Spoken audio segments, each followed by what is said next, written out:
Director Shankar இயக்கத்துல ராம் சரண் நடிப்புல வந்திருக்க கேம் சேஞ்சர் இன்னைக்கு ரிலீஸ் ஆகிருக்கு.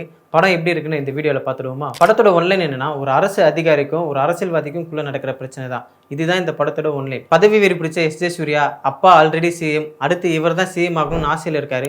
அவருக்கு இருக்க பொலிட்டிக்கல் பவர் வச்சு அங்க நிறைய தப்பு பண்ணிட்டு இருக்காரு. அந்த இடத்துக்கு ஐஏஎஸ்ஆ ராம் சரண் வராரு. அங்கிருந்து தான் ராம் சரணுக்கும் எஸ்.ஜே. சூர்யாவுக்கும் பிரச்சனை ஆரம்பிக்குது.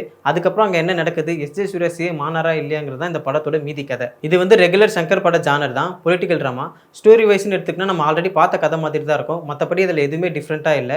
இந்த படத்துக்கு டியூரேஷன் ரொம்ப பெரிய மைனஸ். நிறைய அன்வான்ட் சீன்ஸ் இருக்குது. அதெல்லாம் அவாய்ட் பண்ணியிருந்தாலே படம் இன்னும் கொஞ்சம் நல்லா வந்திருக்கும். சங்கர் படங்கிறது விஷுவல்லையும் சாங்ஸ்லையும் மட்டும்தான் தெரியுது. மற்றபடி படத்தில் எதுவுமே இல்லை. நிறைய லாஜிக் மிஸ்டேக் இருக்குது. முக்கியமாக சொன்னால் ராம் சரண் அடிக்கடி ஹெலிகாப்டரில் வரது, ஸ்டன்ட் சீக்வன்ஸ்லாம் பார்த்தா ஒரு நியாயம் வேணாமடா அப்படிங்கிற மாதிரி தான் இருந்துச்சு பார்க்கும்போது.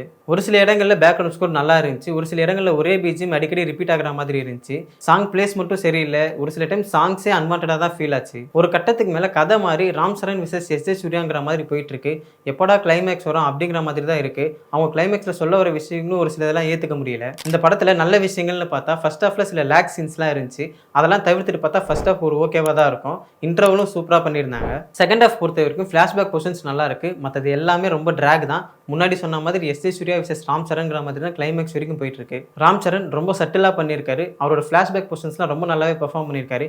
எஸ்.ஜே. சூர்யா சொல்லவே வேணாம், அவர் ரொம்ப சூப்பராக பண்ணியிருக்காரு. ஆனால் ஒரு சில இடங்களில் ரொம்ப ஓவர் ஆக்டிங் பண்ணுற மாதிரி இருக்குது. அது ஒரு கட்டத்துக்கு மேலே இரிட்டேட் தான் ஆகுது. பர்ஃபார்மன்ஸ் வைஸ் அன்எக்ஸ்பெக்டடாக நம்மளை சர்ப்ரைஸ் பண்ணது யாருன்னா ஜெயராம் அண்ட் அஞ்சலி. ஜெயராம் ரொம்ப நல்லா பண்ணியிருக்காரு. அவரோட கவுண்டர்ஸ் அண்ட் காமெடி நிறைய இடத்துல ஒர்க் ஆகிருக்கு. அஞ்சலிக்கு ஒரு சேலஞ்சிங்கான ரோல், அதை சூப்பராக எடுத்துக்கிட்டு ரொம்ப நல்லா பர்ஃபார்ம் பண்ணியிருக்காங்க. கேரா அத்வானி அவங்களுக்கு கொடுத்த கேரக்டர் அவங்க ரொம்ப கரெக்டாக பண்ணியிருக்காங்க. ஆனால் அவங்களோட கேரக்டர் படத்துக்கு பெருசாக தேவைப்படலை. ஓவராலாக சொல்லணும்னா படம் ஆவரேஜ் டு பிலோ ஆவரேஜ் தான். எந்த ஒரு எக்ஸ்பெக்டேஷன்ஸுமே இல்லாமல் போனீங்கன்னா படம் உங்களுக்கு ஓகேவாக இருக்கும். கேம் சேஞ்சர் இந்தியன் 2வோட கம்பேர் பண்ணும்போது நல்ல படம் தான். ஆனால் இது சங்கருக்கு ஒரு கம்பேக்னு கேட்டிங்கன்னா கிடையாதுன்னு தான் சொல்லுவேன். என்ன கேட்டிங்கன்னா இந்த படத்தை ஒரு தடவை பார்க்கலாம்.